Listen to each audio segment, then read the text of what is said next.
Hi there, this is Prague Talk, a podcast from Radio Prague International. I'm Ian Willoughby, and my guest this time is Michal Smetana, a security expert at Prague's Charles University.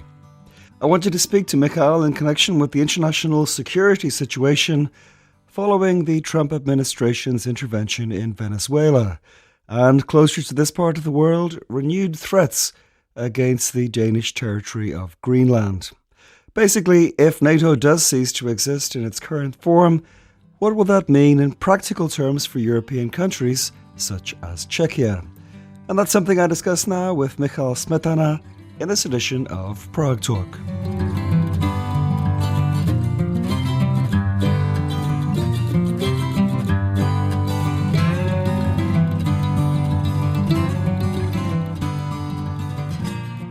Since Trump's intervention in Venezuela, we've seen some talk from US officials about their need to take Greenland. How serious should we take that? Well, in my view, even if the likelihood of actually using military force to acquire Greenland in the end is relatively low, but definitely not non-existent, but relatively low, just the very fact that the US president is using the threats of using force to basically attack an allied territory, a territory of an ally in NATO, is extremely serious matter, right? Because it gives us kind of an additional cue about how little the current US administration regards European interests, how little US administration regards values that the international order has been underpinned by decades. After Venezuela, there is basically little reason to believe that the current US administration would go to great lengths to do anything they want in the logic of their transactional politics in order to achieve their interests, which are not necessarily aligned with those that Europe has at the moment. Czech government representatives have been pretty careful in their statements so far, it seems to me.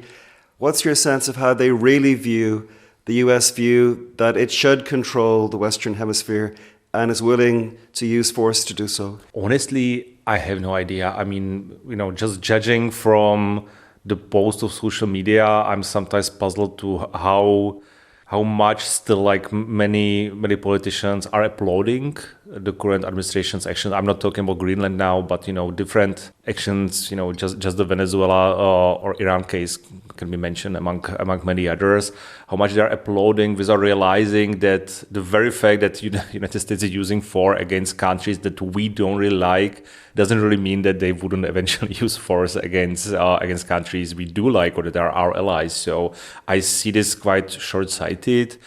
To their credit, there have been a few Czech politicians that have expressed their discontent or their disapproval of the US actions in Venezuela, and obviously also of US rhetoric towards Greenland and Europe overall. I would say that majority of the political representation is still quite cautious in making any kind of bigger statements. This is the bigger issue in Europe in general, right? Because Europe realizes that the US that we are seeing in the mid-2020s is a very different US that we have been seeing for a very long time. That said, Europe is also realizing that it still needs US, and it's still trying to somehow walk this fine line between, trying to please the current US president and somehow not completely sell out the ideas that the Europe is built on. But walking this line is becoming more and more difficult in the current climate. Also, isn't it completely naive to think that they can keep flattering Trump as somehow things work out okay? I think so. Yeah, I think that this whole approach has been wrong from the start. I feel that Trump is not really respecting this sort of approach. I think he has really little regard for current European leaders, and I think this attempt at flattering and basically only stepping back all the time is not really yielding any meaningful results, and that the US will anyway do eventually what they want. And I would say that at some point, making some more principled and hard-line stance would actually gain us some more respect from the current US administration. It basically sees just like a conglomerate of different European countries that are very weak, and they basically don't regard them as an equal partner. And they say the best thing about Europe is the fact that there are so-called patriotic parties who are pushing traditional values and so on. I mean, this is actually an interesting thing to look at, many of these patriotic parties, of how their original views on the Trump administration, in which they probably have a lot of sympathies to, based on how the Trump administration approaches immigration and liberal institutions and multilateral institutions, etc. How increasingly the current U.S. administration is doing things that they should be quite unhappy about. I think that there must be a lot of cognitive dissonance taking place right now in minds of many European politicians, I would say. The main reason I wanted to speak to you was to ask, what will it mean for NATO if the Americans do use force to take Greenland? Well, I would start with the claim that already the current situation with these verbal threats being issued by the US is already a disaster to NATO. I mean, NATO exists, obviously continues to exist, but the power of NATO as the most powerful alliance in the human history is not based merely on the fact that it includes a number of countries with substantial military forces. It's based on an idea that we believe that once war breaks out, other countries would come to help, even if it actually doesn't seem to be like an advantageous proposition for them, because it might be a very risky thing, right? But NATO is basically based on this claim, which credibility needs to be underpinned all the time. And that's why this whole logic of allied assurances is basically one of the key things that the US has been doing since the beginning of the Cold War up until quite recently. So and in the current climate, basically this credibility that US would come to help to any allied countries is going down quite radically. We see it in our research in many countries and in interviews with NATO officials and with representatives of different countries, etc. Now, to answer your question, if US would actually use force to acquire Greenland, military force, despite the fact that it wouldn't be open conflict, because I don't really think that that Denmark or Europe itself would be using military force to defend Greenland. But if US uses military force to acquire Greenland, it would spell the end of NATO as we know it. Most likely even formally, but informally it basically would be like a hollow alliance, and we would be talking about Europe needing to basically be on its own when it comes to alliance politics. And what do you think is more likely then in that scenario, for NATO to somehow exist without the US, or for a new European military alliance, basically including all the countries except America? In this situation, that really US would eventually use military force against Greenland, which is using military force against another NATO country, my most likely prediction would be that NATO itself would probably practically dissolve, most likely even institutionally, and Europe would basically be forced to do something on its own. I mean, however it would be called, probably wouldn't be called NATO, because NATO, by its very name, and the North Atlantic Treaty that was signed in 1949 was built on this idea that transatlantic cooperation.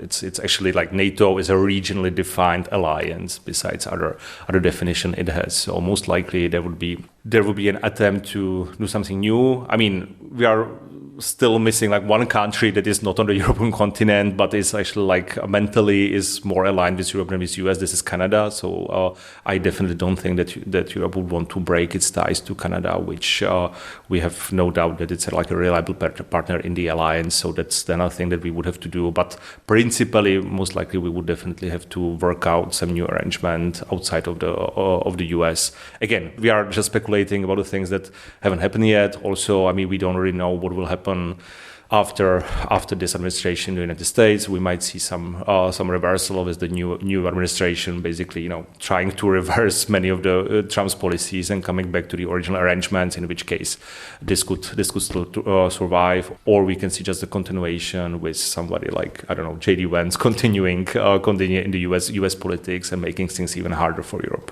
Again, you haven't got a crystal ball, but if there were some new European military alliance, do you think all the current European NATO members would be willing to join it? Very hard to say. I mean, we are talking about a world that probably was hard to imagine just a few years ago, perhaps even 2 years ago. I mean, many of these scenarios that are taking place in front of our eyes would be really far-fetched and really strange. I mean, Trump talked about Greenland already in his first administration. The thing is that nobody really believed that it would come to this sort of development that we are seeing right now, right? So, I mean, even things that before were more like considered to be like a bluster and kind of like a very unconventional way of talking about politics are now seeing as potential credible scenarios. So we are in a world where it's really hard to predict any of these new developments. Very hard to say, but how it would turn out. What about here in Czechia? What does all of this really unprecedented and scary, for me at least,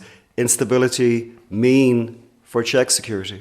It should be scary. I mean, there are at least two things I want to mention. Right? First is that all these people that are applauding this, Trump's strongman, belligerent foreign policy should be very careful about the world that they are wishing for, because a world in which United States, Russia, and China are completely unhinged is still very different than the world that we have been seeing so far. Right? Many people believe that this is the world that has always been like that, but it's incorrect, right? I mean, people don't see to what extent all these international norms, rules have been shaping priorities, policies, reactions to different developments.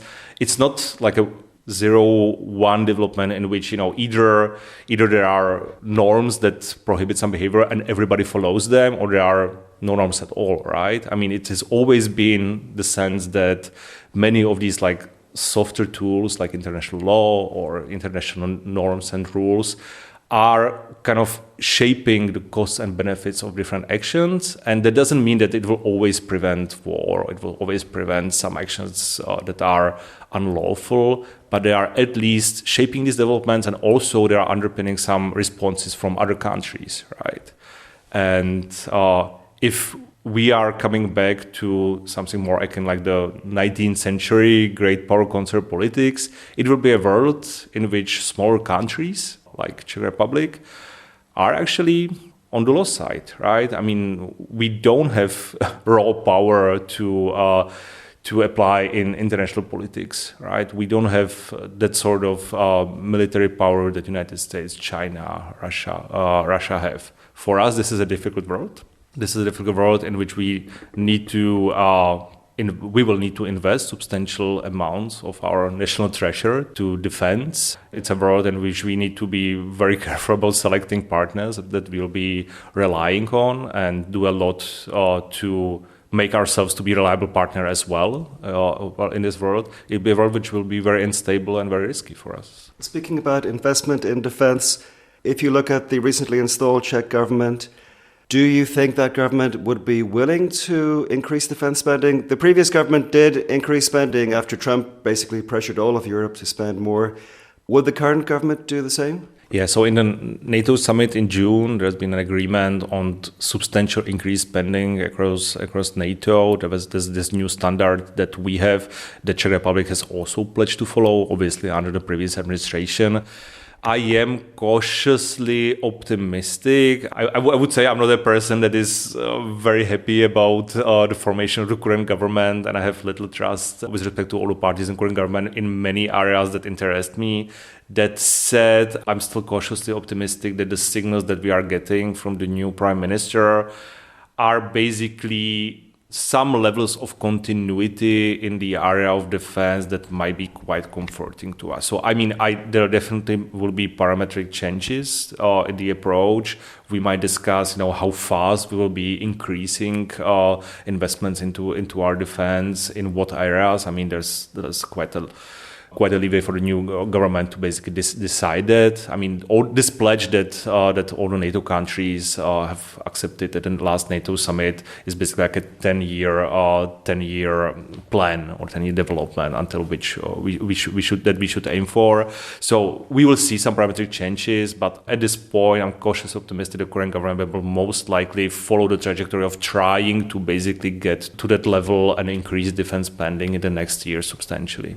But if NATO ceases to exist in its current form, would 3.5% be enough in your view? European security architecture has always, or since beginning of the Cold War, has relied on the US to be able to come to help to Europe in case there's a conflict at the time with Soviet Union, now with Russia, but potentially with other actors, right? And there are huge gaps in Europe, which are not really about necessarily about the number of troops, but more like about some unique capabilities that the U.S. has in terms of military, including very unique capabilities in the area of intelligence, intelligence collecting, etc., logistics. Something that the U.S. has some unique capabilities that Europe simply doesn't have and has huge limits in.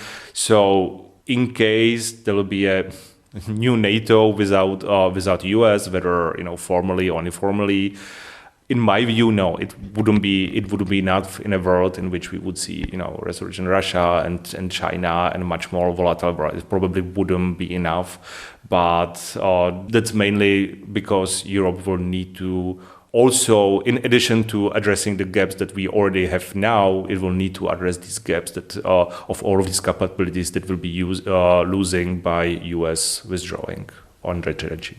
The head of the Czech army has spoken about the need to kind of reimagine military service. He hasn't called for conscription as such directly yet, as far as I know.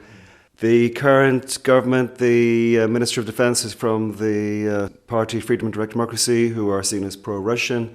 Do you think there's any likelihood of conscription coming in here in the future?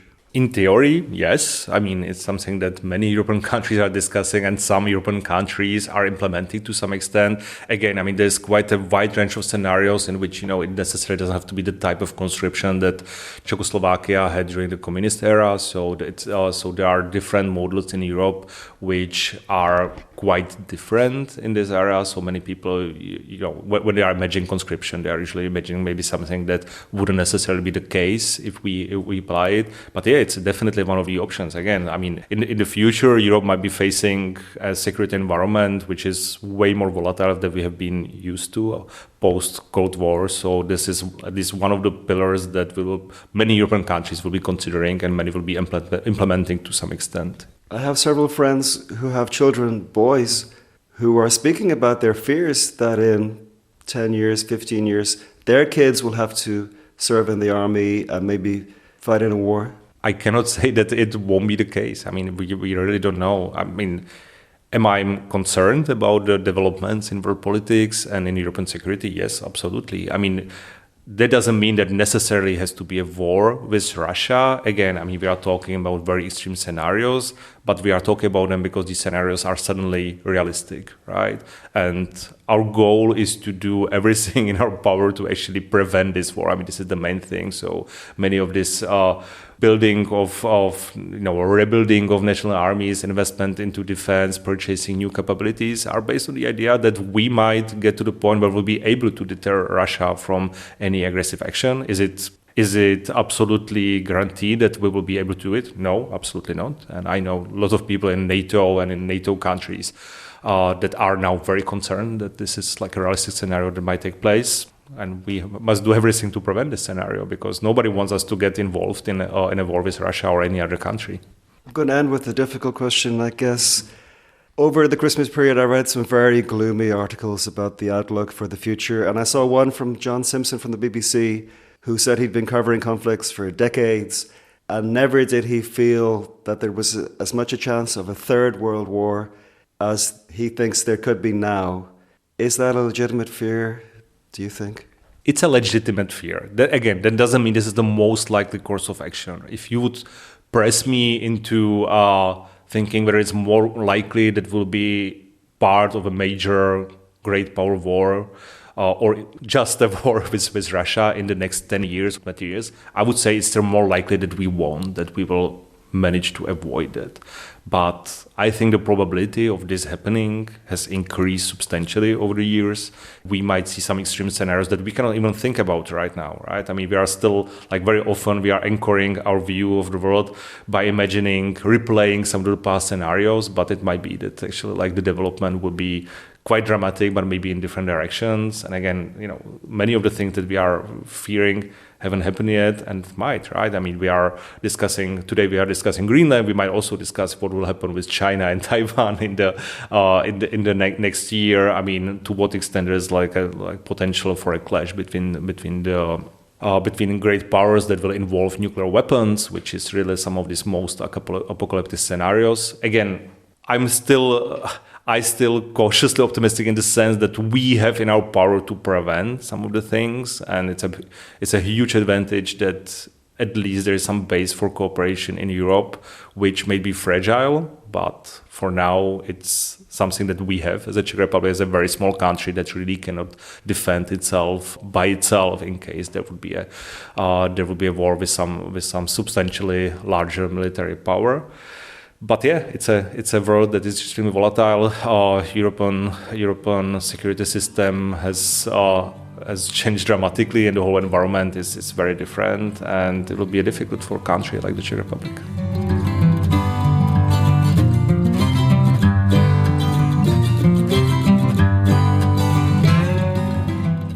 Many thanks indeed to Michal Smetana, who I spoke to for this edition of Prague Talk, a podcast from Radio Prague International. If you're new to the pod and enjoyed my discussion with Michal, why not look up some of the other conversations in this series and subscribe wherever you get podcasts. But that's all for now. From me, Ian Willoughby, thank you very much indeed for listening to Prague Talk, and talk to you again very soon.